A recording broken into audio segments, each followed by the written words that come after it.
Hey everybody, welcome to the Quivercast. You go left, I go right. Man, this wave is out of sight. Going surfing, going surfing, going surfing with friends. All right, welcome back to the Quivercast, everyone. Today, we have a somewhat breaking story. We have Cory Spencer on the show today. Cory is the lead plaintiff against the city of Palos Verdes and the Lunada Bay boys. That's correct, Mike. Cool. Tell us about how this all started. January 2016, when the swells are good at Lunada, I went out and met up with a guy. Actually, I never met him. We'd text. His name is Chris Taloa. Mm-hmm. And met up with him on the early wee hours of January 29th, 2016. We kind of talked back and forth about a game plan going down there to surf. We knew there'd be some pretty decent swell in the water. You know, I'd always wanted to surf there since, you know, I was a little grom. Okay, fair.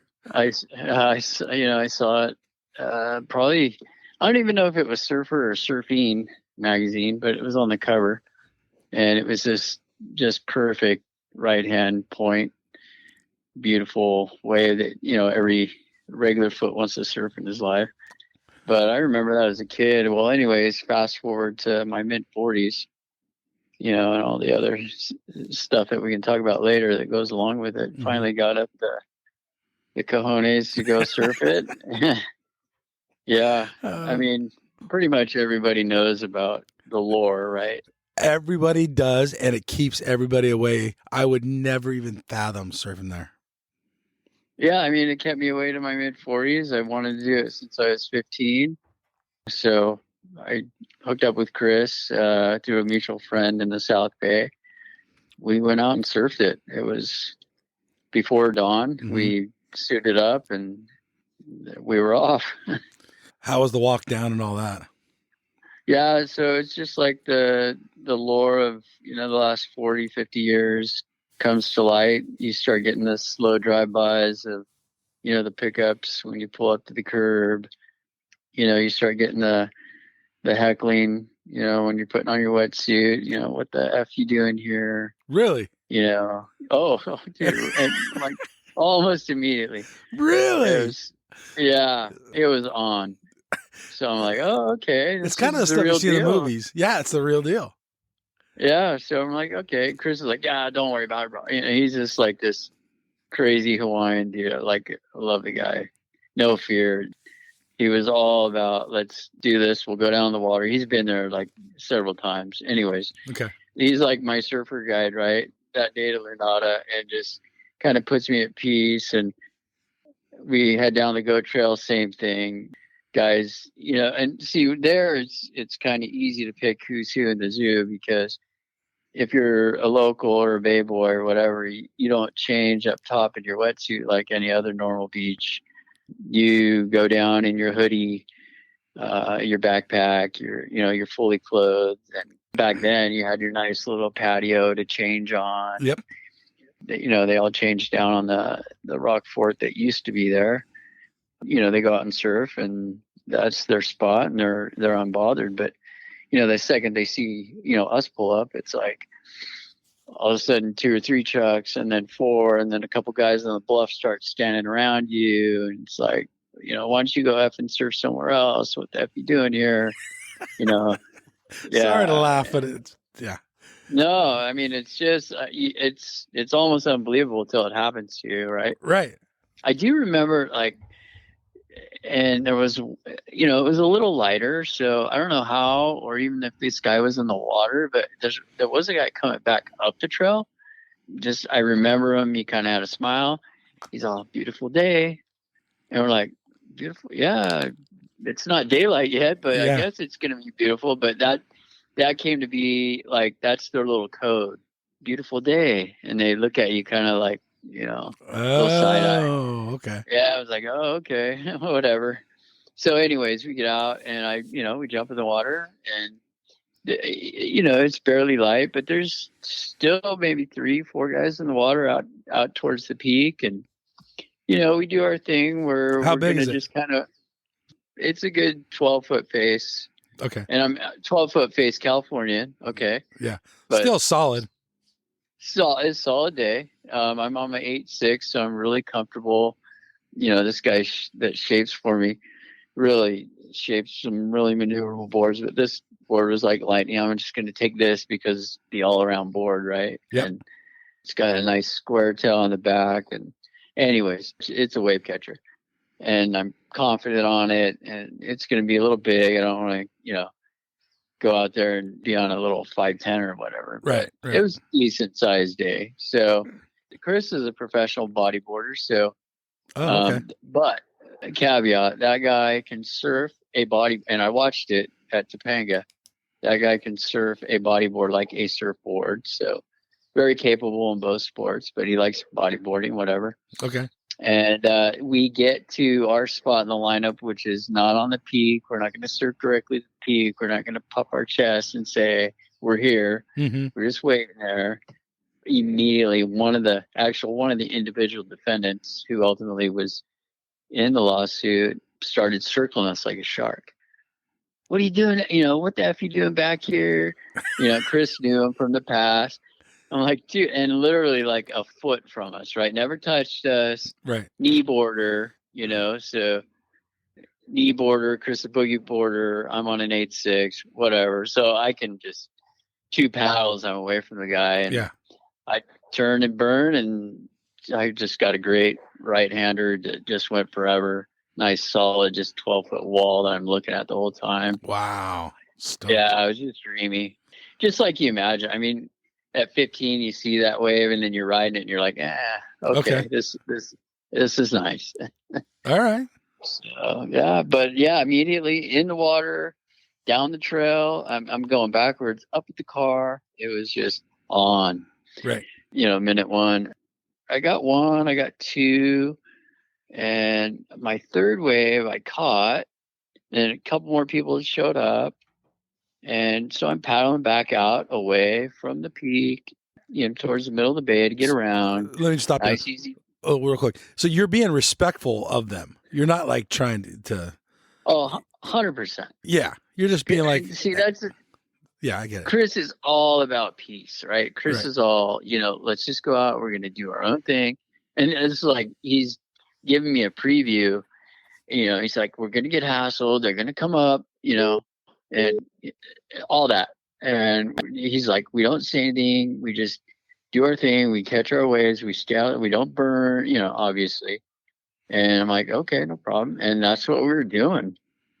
Chris, that guy's a monster. Even on a boogie board, he out paddled this knee boarder and just got his own waves. Okay. We go right back out to our spot. The guy comes around, circling around us. It was just comedy. Yeah. Are you serious? What are you feeling? Oh, like I'm kind of in like a little disbelief of, what?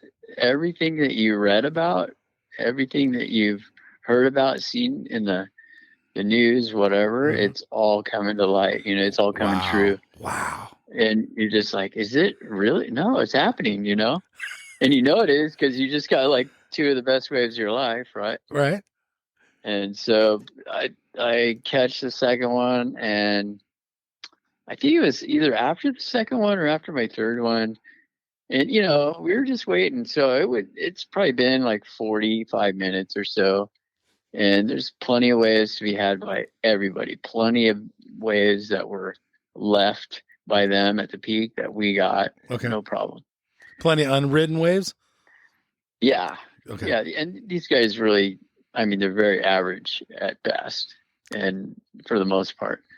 And there's a couple guys out there that, completely rip, but for the most part, it's just the average Joe. And this one guy heads right to me, like away from the critical part of the wave where you could tell he's on a beeline for me. I'm like, are you kidding me right now? And I'm paddling out to go get another wave, but I'm paddling towards the middle of the bay. Yeah. And he's going away from the critical point. And so much to the point where he's just going to run my back over. Wow. I'm like, okay, yeah. So this is it. So he gets a couple feet from me, and I just bail to my right, hold my board. I rolled my left, so my right wrist's on my rail. Right wrist is exposed, runs right over the center of my wrist. That would have been my back. And I'm like, shit. my wrist is uncovered. So I look at it, a little slice, little skag slice. Not a big deal, but it's bleeding. And it's cold water, right? You know what's out there in the cold water, but it's like, whatever. It's Southern California, right? Even though they're out there all the time, we don't think they are. No, yeah. But you're like, you know what? I'm just going to stay out and get at least one more. It's going to be better if it's cold for the cut. So whatever. Did you say anything to the guy? No, it was like he was gone. Hit me, gone. I'm like, I just said to myself, okay, it's all on right now. Okay. I didn't say a word because, what's it going to do? It's not going to get me anywhere. Okay. Right. I remember he jumps off his board. He goes, "What the F are you doing there? You're riding my way." I'm like, I'm just paddling out, bro. And I just kept paddling away from him. Well, you shouldn't be there. The glare was in my eyes. Dude, he turned right towards me and went out, he went after me. And there was no doubt in my mind. So whatever, So I think I got one more after that. And it was like, I had this crappy, I don't know how old it was, 3-2, and it was January. So a little chilly. The guy was getting a little chilly. Yeah. I was already cut and bleeding, whatever. And that wasn't a big deal. But then you got to think about all these guys out there. I'm starting to get a little hypothermic.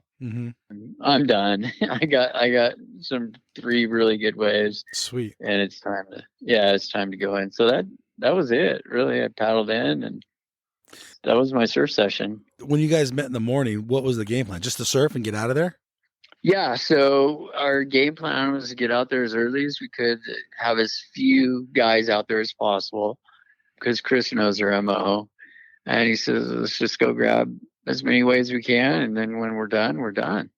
And that was it. Yeah. I mean, the guys real just, let's go have fun. Let's be peaceful. We know we're going to get heckled, but here's their MO. Here's their plan. And we'll just go enjoy ourselves and then get out. That happened and you just surfed, right? Yeah. How was it walking back up and then changing? Yeah. So that even gets more funny because another individual defendant who I don't even think entered the water that day met us up on the curb, and him and Chris have history. He started in on him. He's like, why the F do you keep coming back? We're going to burn you every time. We're going to make, this is what we do here. Hold nothing back, and they were just, I was changing, and, I was just kind of ignoring them and just kind of sitting there like, you're just taking it all in, You're right. like, it's so trippy because, I mean, that's how I think it would be, and it really is. One hand, you got to think it's not like that, but it really is. Yeah, I mean, we didn't get the rocks thrown at us. I didn't get punched, but I got ran over. I got heckled from the time we were at the car to in the water, out of the water, up the trail, back at the car. Was there any other people that didn't live there? As early as me and Chris went out, no, I don't think so. Okay. We just kind of went on our own. We didn't take a bunch of people. It was just us two, early as possible. Kind of like you try to do it like anywhere else you're not familiar with in the world. Anywhere else. You just just being respectful. Yeah, if you go to Hawaii, what do you want to do? You want to stay out of the way, right? So you go early as you can before all the locals wake up. Honolulu Bay, perfect example. Yep. I know plenty of haoles that get waves there all the time, but what do? They go as early as they can. They get a few. They're thankful, and they get the hell out of there, Yeah. And that's sense. the way you do it. Right.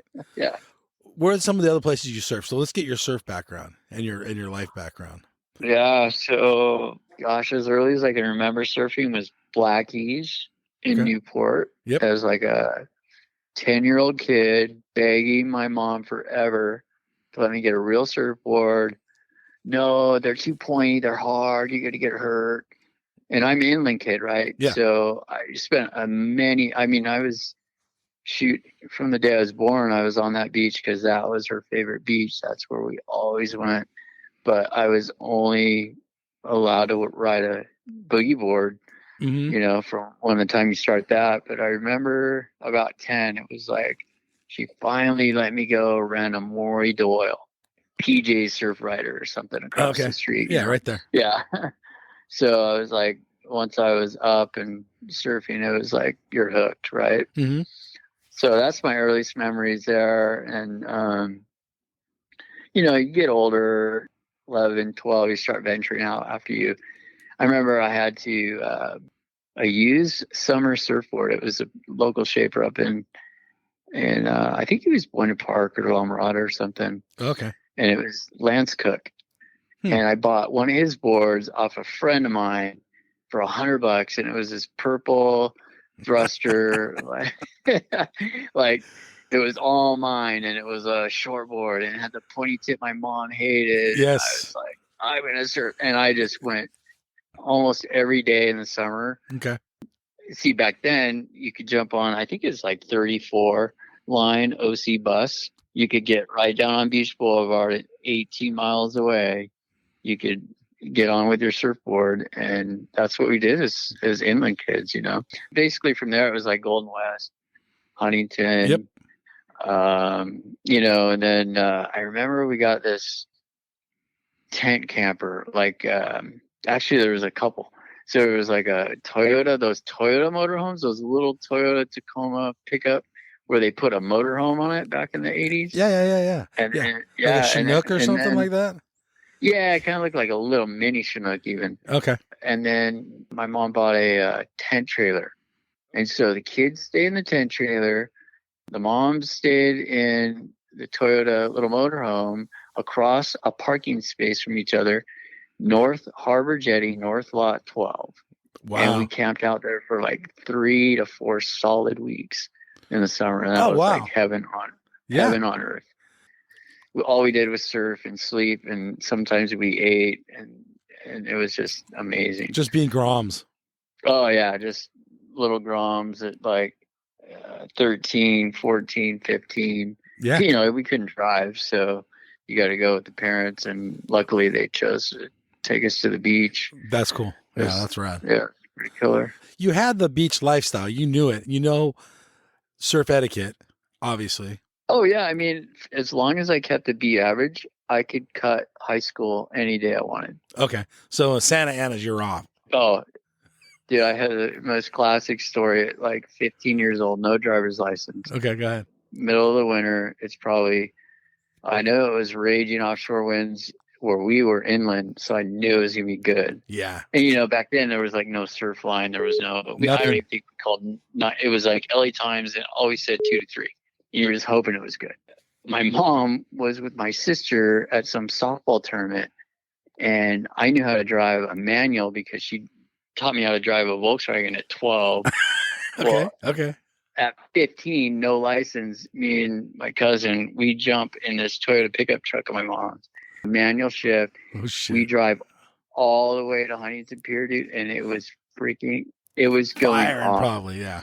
On fire. Yeah. Like, not only did we cut school, we drove without a license, 20 miles basically. Right. Parked, and we surfed our freaking brains out. And then I had to drop my cousin off at school, go park the truck. I marked the tires, make sure the gas was where it was at. And then I had to walk like 2 miles to high school, Oh, shit.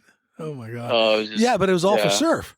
But that's what you did. I mean, that's what you did as a kid, especially if you lived inland, right? Because if I kept my grades up to a B, I kept my grades up.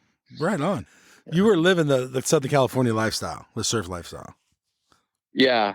I mean, we were, landlocked, but we made it happen, Of course. So what city are you from? Born and raised in La Mirada. Okay. And went to La Mirada High. Classic story. My high school ceramics teacher lived in Huntington, Rob Oskin. The guy's a legend. Okay. He's 80-something years old now.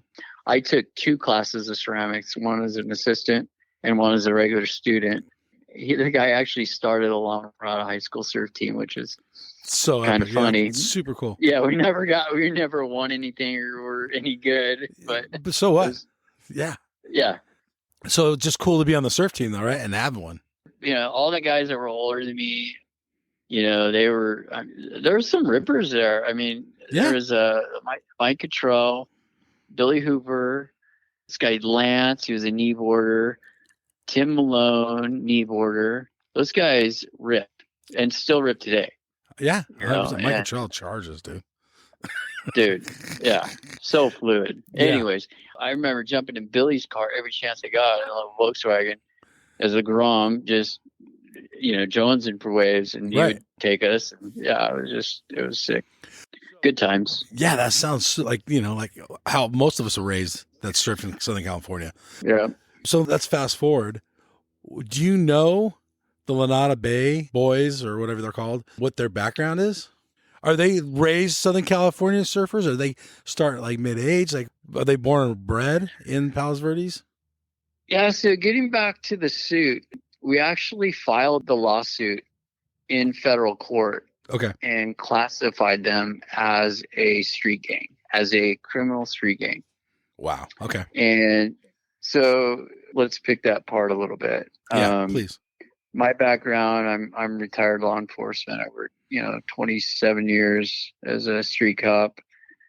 When I was approached by my attorneys, they kind of told me what their angle was. See, I didn't go looking to do this. It kind of found me. I was real skeptical, because I deal with a lot of attorneys, and I wanted to kind of see their angle, right? Mm-hmm. And so they told me what they wanted to do, and I had to kind of digest it a little bit. Once I kind of put all the pieces together in my brain, it kind of made sense. Yeah, so we filed in federal court, and we listed the individual Bay Boys as a gang. Yes.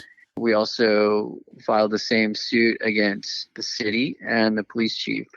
Again, whoever the chief was in his capacity, right? Mm-hmm. Basically, it was against the Coastal Act for blocking and impeding people's access to the coast. And how they did that was through threats, fear, intimidation. What does a gang do? So a gang protects their territory. Mm-hmm. They use different methods, right? Were these Bay Boys doing drive-bys, and were they funding their efforts through prostitution and, trafficking drugs? No. Okay. That doesn't define a street gang, right? Mm-hmm. Or a gang. But they were controlling their territory through threats, fear, intimidation. And how do I know that? Well, from the stories, the news reports, everything you read and see over the years, but the evidence that my attorneys had collected is just so overwhelming. So they go back to old surf magazines, or like what are they, newspaper clippings, like everything? Oh, I mean, I'm talking about Channel 4 News at night, all those. You can go back and get so much on these guys, and my attorneys did. I mean, when they showed me everything they had, I was like, whoa, you guys are good. Huh? Yeah. I never knew there was that much existed. I mean, you knew that these guys are bad guys, and they would heckle people, and, they'd beat people up and slash their tires and put wax on their windows and, throw people's stuff in the water. You knew all that, but there's some other stuff that came out during the trial that's just, it would blow your mind. And it's all public record. Okay. Anyways, so the judge throws it out in federal court, and we're like, no problem. We'll just file the same motion in state court. The federal judge says it's more of a state issue. Okay. And we're like, yeah, okay, not a problem. So we filed the same suit in state court. Well, what I didn't realize is he was going to award the city $24,000 in attorney's fees. Well, of the three plaintiffs, I'm the only one with assets. And so there was a little pucker factor going on. Mm-hmm. A little stress, right? Over the lawsuit, we kind of devised a way, and I guess I should put this out before everything else. This case is not about money. the way the case was designed, none of the plaintiffs could receive any money, no matter what the outcome was. And so I knew that going in, and that's the only reason I did it. I didn't do it for financial gain. Mm-hmm. Because it's a Coastal Act claim.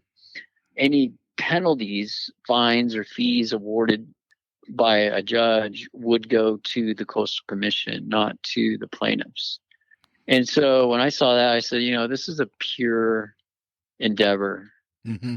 So I'm not going to go in it for personal injury suit. I'm not going to be, because there's been tons of personal injury suits against these guys, and people have prevailed and got their money. Wow. Okay. I didn't know that. Our case, yeah. Oh, yeah. I mean, tons. In our case, I don't think the city understood our case, to be honest with you. Well, I know in the early beginnings of the state action, we went to mediation and they just wanted to throw money at us. Yeah. And we're like, no, sorry. We want equitable relief for on behalf of anybody in California to have unimpeded access to the coast. Okay. And the way the Coastal Act reads, if you read it, is there can be non-physical development which would constitute blocking access to the coast. And that's why this case was so unique, is you had a group of bad actors who are non-physical development, meaning it's not a wall, it's not a fence, it's not a locked door. It's non-physical development that is impeding access to the coast. And when I say by anybody in the state of California, there's guys that will try to go freediving down there to fish. Mm-hmm. They get the same treatment as surfers. Wow. And they're probably oblivious, honestly, I would guess. Oh, no clue. No clue. Right. And so, when I could kind of wrap my head around what these attorneys were talking about, I was like, you know what? Hell yeah. I spent 27 years, protecting people. Yeah. Doing the right thing. And this is wrong. Yeah. And I'm sure we'll get into localism later, but the way they do it is wrong. And any human with a soul, even them, I have to believe in my heart of hearts, they know they're wrong, but they still do it. Right. Okay. So anyway, I don't know if I answered your question. Well, the question was actually, what is their background? Did you learn it in court? Like, are they born and raised PV? Are they transplants? Yeah. Like what's? Yeah. So they're generational. So just like you have gangs. I mean, I worked. Okay. My first area with LAPD. So I started off in LAPD in '96. I worked a division that was, I think, don't quote me, but like 5 square miles. Okay. So not that big, but not tiny. Right. And there was 40 separate, distinct street gangs within 5.5 square miles. Gnarly. So what is a street gang? A street gang is generational. Mm-hmm. Even more generational than where I was, just to the division northeast of me. It was actually called Northeast. It was more traditional OG, like gangster son, grandfather, great grandpa. You know what I mean? That generational. Yep. These guys live there, and they learn it from their predecessors. Right. The older guys. Yeah, and they use language like we got dude, the text messages are incredible. Yes. Hey, we know who all the takers are. You need to put in your work. Show they targeted me, like, unbeknownst to me, even that first day. So I had sent some emails to the police captain and chief. Hey, my buddy and I are going to go there. I'm a cop. You're a cop. We do this in my city. Can you give me some extra patrol? Like, just do some patrol drive-bys, right? Mm-hmm. So this is how we know the city and these guys were linked, is they knew I was coming. I didn't know they knew. but text messages and stuff my attorneys got through an investigation. They knew I was coming, and they talked. So that's when I say we were heckled from at the very beginning when we were in our car. Yeah. They knew they were we looking were for you. They're waiting for you. Oh yeah. 100%. Wow. Yep. Do you think the local cops there in Palos Verdes are with these guys? So they are, let's just say they are generational friends within the Bay Boys and some of the police officers. And there was even a city cell phone in the hands of one of the Bay Boys. That's, I mean, that looks bad. That's crazy. That looks bad. Really bad. Really bad. Oh my God. Like really bad, right? Yeah. So anyway, Crazy. yeah. So to answer your question, so many layers. Grew up there. Yeah. They live there. If somebody lives near there and is close to one of them, they can get in there. But again, you got to do your work. You got to put in your time. Let's say I was super rich and I bought a house there and I surfed previously. Am I allowed to go surf down there? Like, do you know what their take is on that? Or do you have to work? No, there's guys that do live there that are still not allowed to surf there. Wow. Okay. Super crazy. Yeah. It's very, very cliquish. So interesting. Another gang term, click. So then let's get into your thoughts of localism before this happened. Let's say you were surfing, I don't know, Huntington Beach Pier or something. There's some locals there, but it's not nearly like Lunada. Oh yeah, I mean, there are locals everywhere. North side of Huntington Pier, 100%. I mean, as close to 4 or 5 years ago, I was out there on decent sized day.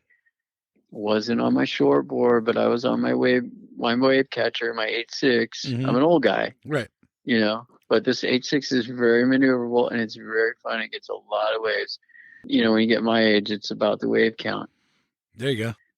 I was sitting not right next to the pier, but, you know, I wasn't in the pack. I was north of the pack. Okay.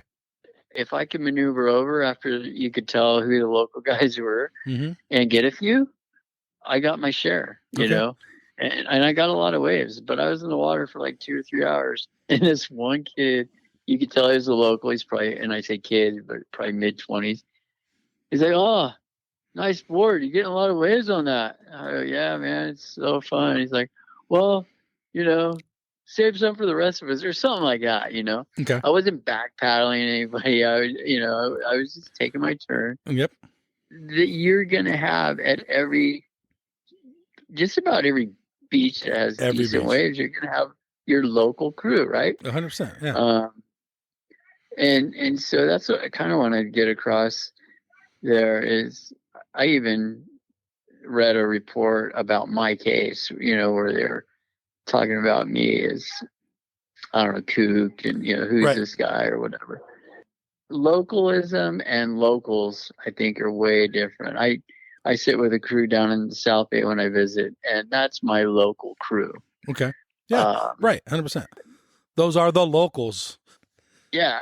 And going back to my Oceanside days as a 13-year-old, I definitely burned a guy. And he was like probably in his 20s. I'm a 13-year-old kid, just getting good enough to where I felt comfortable dropping in on some decent waves. And he let me have it when I paddled back out, and even, you know, punched the nose of my board, put a nice pressure ding in it. And you know what? It needed to happen. I had to get educated. Yeah. You know, I think I just barely, probably on my shortboard for like 6 months or so. He didn't continue. He paddled away from me, and that was it. But I learned a lesson. Right. And I learned etiquette, you know, and I think that everybody's got to learn that, you know. So. It's not about being a local. It's more about being overly territorial or gang mentality, I guess. You know, there's some places you hear about Oxnard, San Pedro. Yeah. Some places in Australia, right, that are probably close. But I don't think you have the coordination that these guys do. Yeah. Seems sophisticated, actually. I don't think you have the sophisticated infrastructure of cell phones, a city cell phone in the hands of one of them. Gnarly. Yeah. I don't think you have a communication with the police department that these guys had, or influence over a city manager or city council. I mean, we have direct testimony by 2 chiefs of police that 100% tried to do something about the problem, and they were quashed and even eventually let go. I've heard of that. Yeah. It's deep, right? Super deep. Yeah. Everything's supposedly going to change, correct? Yeah, I mean, I've seen change there already. I've seen more and more people surf there than ever before. We've had a couple events. We'll have Chris likes to do the MLK Day paddle outs and he nicknamed the place I don't know. I don't even do social media, but I heard that on Facebook, he's renamed Lunada Bay Aloha Point. And, I didn't hear that. That's funny. Yeah, it's crazy. And then that's great. He just on MLK Day, because it's a peaceful protest, that's our day to quote unquote take over the bay. We don't go out and puff our chests out or anything. It's just a bunch of people that want to get to surf on a day, and it happens to be MLK Day that they paddle out, try to surf. Are these guys still allowed to surf there?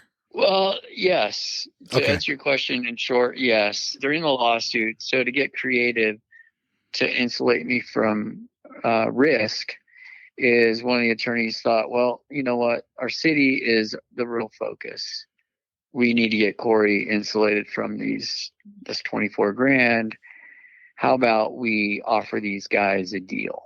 And each one of them could have done one of 2 things, and that's settle out with us monetarily. And again, the money can't go to me.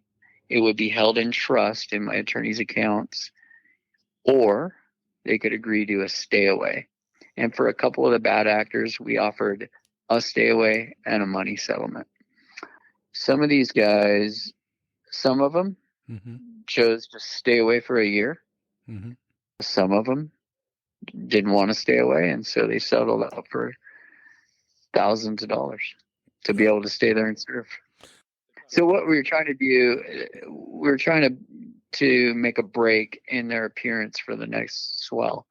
So we made it for a year or a year and a half. Okay. Keep them away from the bay. And so they had to sign the settlements saying they would either stay away, and some did, and some paid a lot of money. And so we paid the city. Okay. So this has made pretty much international news. So who else have you spoken to about this? I get a lot of attention from France. Really? Yeah. I mean, and even as a kid, I never knew France had waves, right? Until Tommy Curran moved there. And then we all knew it's firing. Yeah. Yeah. Anyways, they had a French, they had ABC, which is Australian Broadcasting Company, kind of like our PBS. Yep. There's been CBS Morning, so us nationally, some of the biggest channels. I guess this D'Arte channel in France is pretty huge, and then ABC in Australia is pretty huge. So they've all done stories, and I've done interviews with them. And it's everybody who surfs around the globe at some point, if they haven't heard about Lunada Bay, will hear about it. Yeah. I mean, Brazil, the Brazilian guys that went down there. Yeah, I was there that day. Randomly driving by, and it was big, but they got the rocks thrown at them. And that was the 90s, right? Or late 90s? Yeah. Yeah. I was there. And they're just, oh my gosh. And, those guys, you got to be careful because they're probably not as peaceful as me. Right. Yeah. Muay Thai kickboxer. Yeah, 100%. Or, jiu-jitsu. So the gnarly Brazilian guys. Do you think in 5 years it's going to be different than it is? It's already different, like we talked about, in that they're not going to be able to, especially after this lawsuit, the city is on notice, right? Yep. You're not going to get the red carpet rolled out to you. You're not going to get, welcome signs.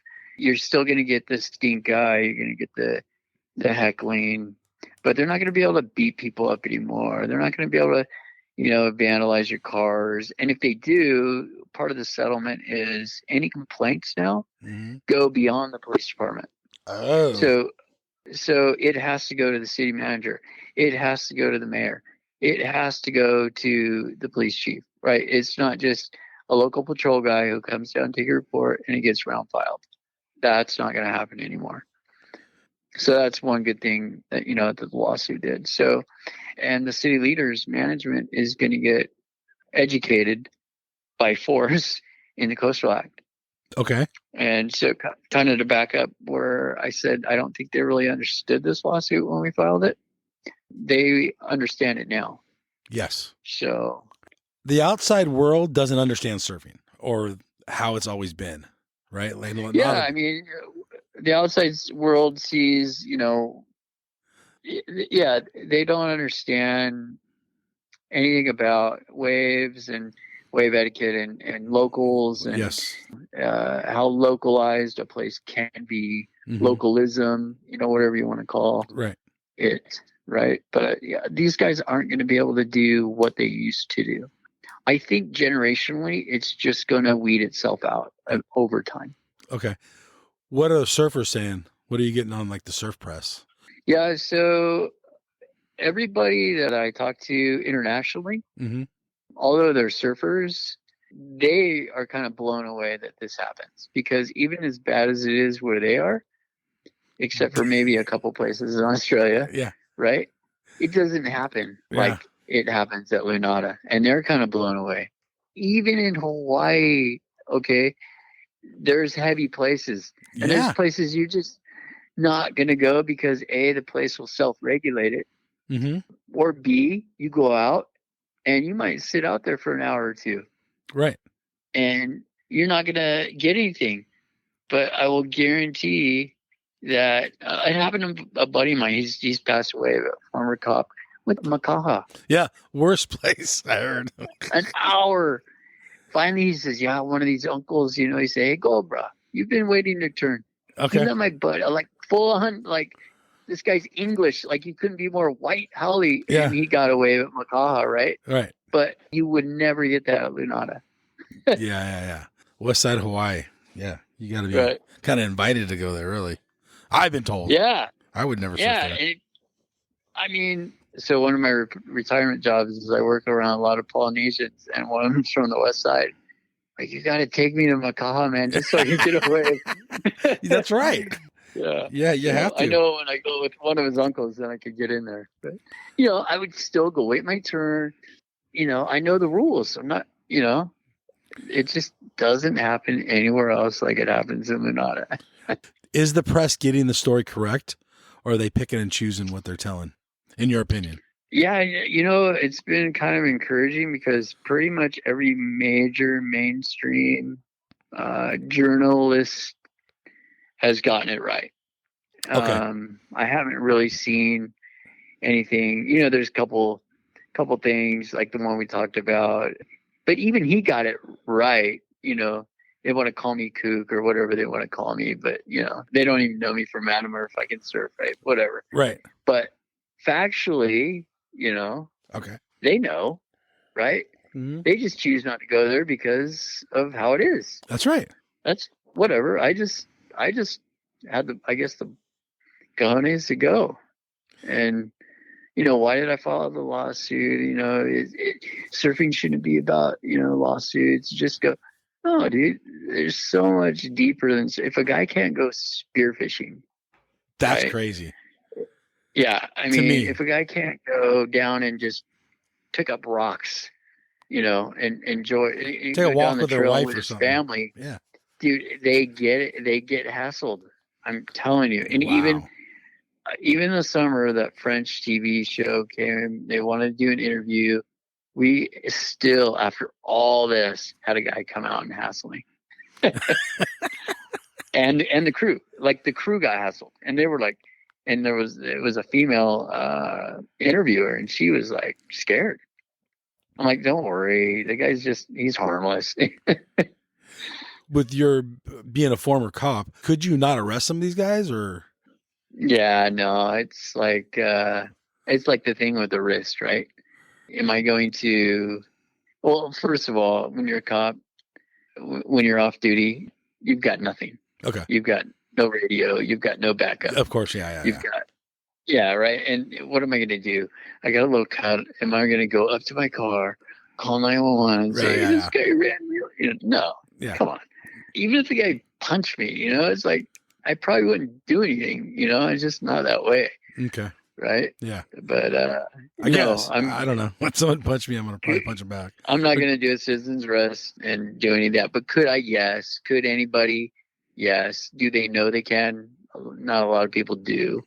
Again, though, in the investigation these attorneys did, people would try to make reports and the cop would come out from the back room and he would say, if I take this report, I've got to put your name, your address, and these guys are going to know where you live. And by the way, they told me that you have a nice car. Do you want to file this report? Well, no. Yeah, that was exact verbiage. Can you believe that? And this is in LA. This is like one of the biggest populated areas in the world. Yeah, and like PV, PVPD, tiny little police department, Yeah, but still. It's so insane to me. It's 2016 back then. Come on, really? So has your life changed from this personally? Yeah, I mean, in the beginning, there was a lot of stress on, my wife didn't want me to do it, but I did it anyways. So that created a little strain. Yeah, I get that. But especially when I had 24 grand against me, right? Yeah. But I think as it rolled on, she kind of just like, okay, well, this is his deal, I guess, and she grew more comfortable with it. And kind of when I was able to kind of explain it more fully of what the end goal was about coastal access, getting equitable relief. We're getting a park built. I mean, I don't know if you read that in the settlement, but basically and benches and a walkway, right? Yeah, benches, walkway, native plants, a water bowl for dogs and people, just to make it look like it's open. Yeah. Okay. I mean, there's lead-in signs that, start way up on the road to point your way to Lunada Bay. They have to do, and this is by consent decree, so the city has to maintain certain benchmarks over a period of time that has court oversight. So they have to get rid of any unpermitted structures, which in 2016, the Rock Fort was demolished by a helicopter crane over like 3 days. And, that had to piss them off. Yeah, I wasn't their favorite human then, right? So there's another structure that's in the lawsuit too that has to go through the permitting process. And it has to either be permitted or abated, and that's on private property that goes down onto the coastal zone. I'm sure that homeowner is not going to be too happy. He has to allow an easement all the way to the street. So there's things in this lawsuit that are monumental. Okay, yeah. The coastline is the coastline, and to do things, you have to have it permitted, or you don't do it. Yep. And so, future court cases, say somewhere else, let's say Maine or some Florida or something's going on, are they going to use your case as a reference?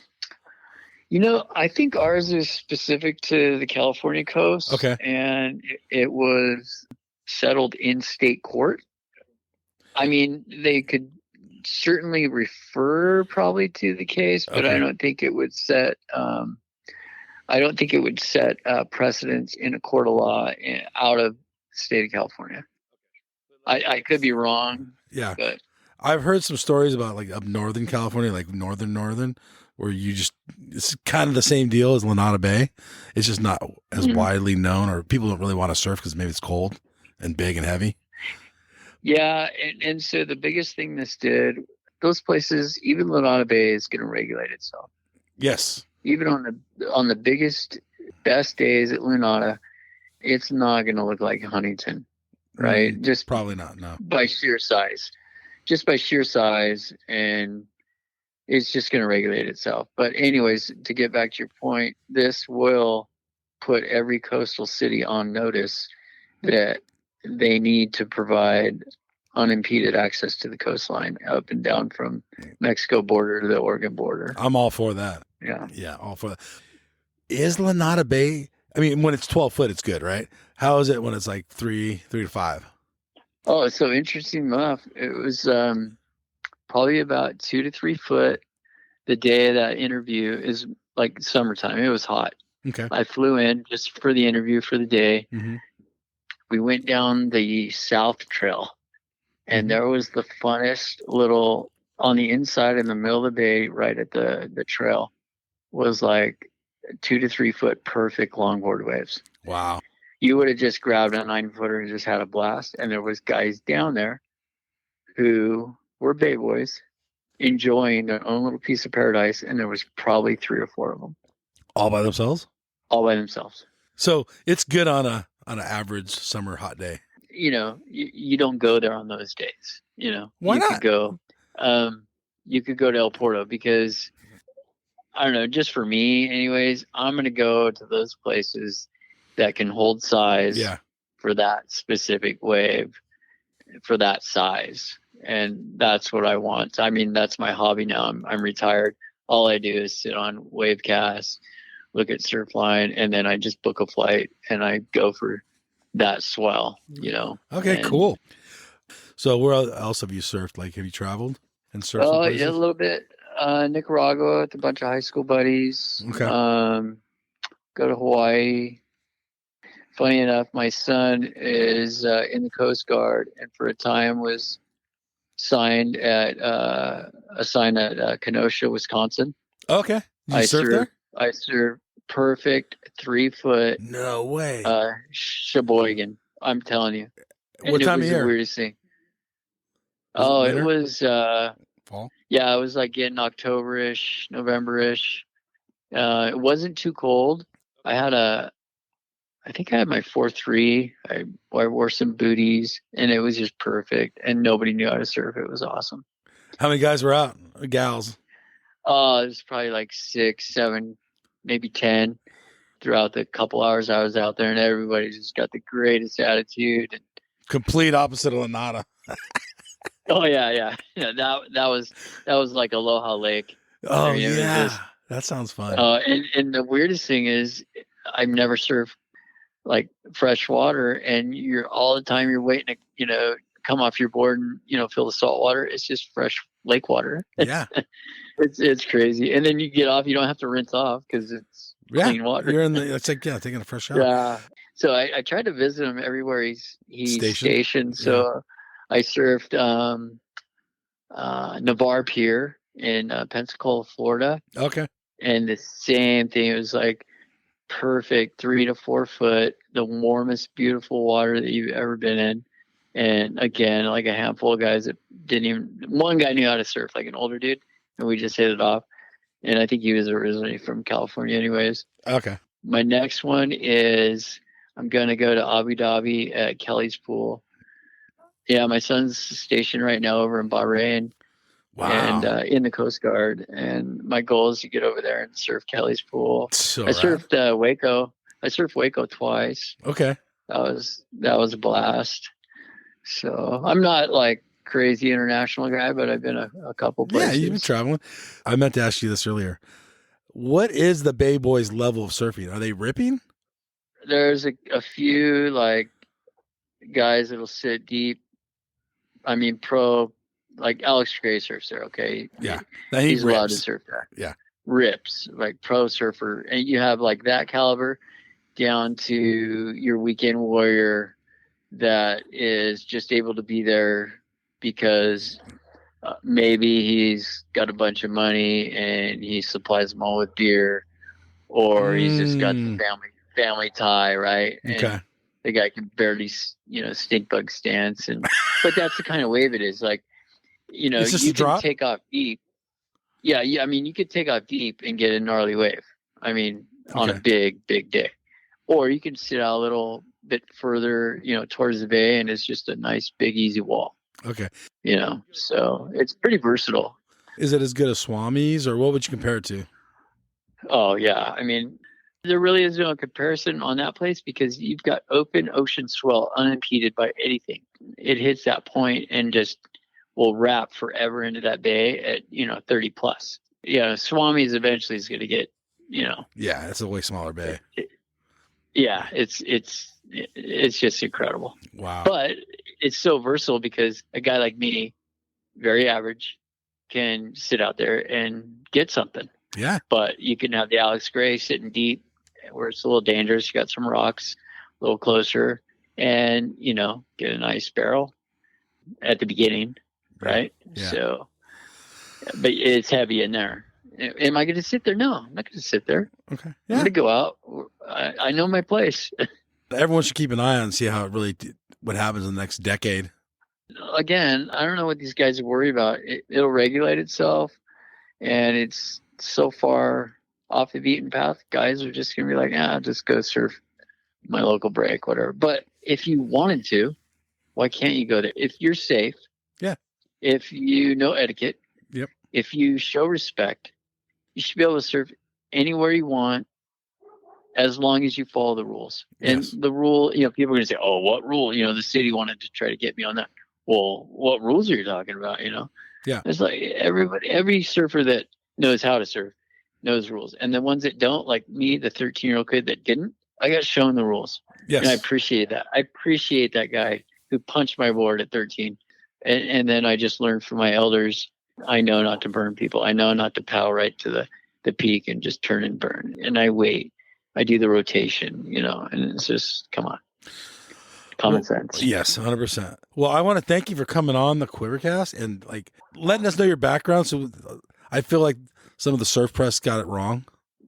I feel like, they all have one side or another. Yeah, everybody's gonna have their opinions, and that's fine. But now they know your voice. They know your background. They needed to be told, I think. Yeah, I appreciate you doing this and having me on, and listened to a few episodes. You guys you're doing great things. Really good. Cool. Thank you. Stay safe in the water and smile. All right, everyone. I would like to thank Cory Spencer for coming on the show, and thank you again, Cory. And everyone, until next time, this is Mike and Cory, and we are out of here. You go left, I go right. Man, this wave is out of sight. Going surfing, going surfing, going surfing with friends. Ride this wave to the shore. Paddle out, I'm gonna catch 10 more. Going surfing, going surfing, going surfing with friends. I don't care if it's wrong or right. I'm gonna do it all day, I'm gonna do it all night. I'm going surfing, going surfing, going surfing with friends.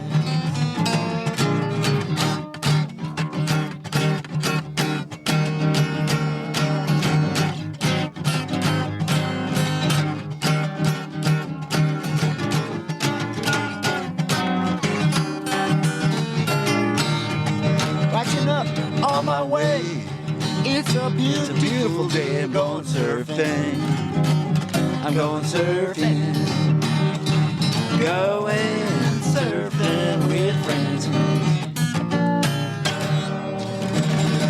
Woo! Hey, you guys, Endless Summer box set. This thing is legit. It's authentic, numbered certificate in it. It has a 5-frame film strip. From the original print, you literally own a piece of history. It has a specially minted bronze medallion. Dude, that thing's sick. Okay, there's so much more here. Go to the show notes. There's a link on there. Go check this piece of history out. This thing's rad. Seriously. Smithsonian American History Museum has it. It took 4 years of research with 3.5 in production. All hand assembled. This thing's rad. So much to this awesome box set. Remastered DVD, sharper images than the original film. But dude, this thing's so sick. Link in the show notes.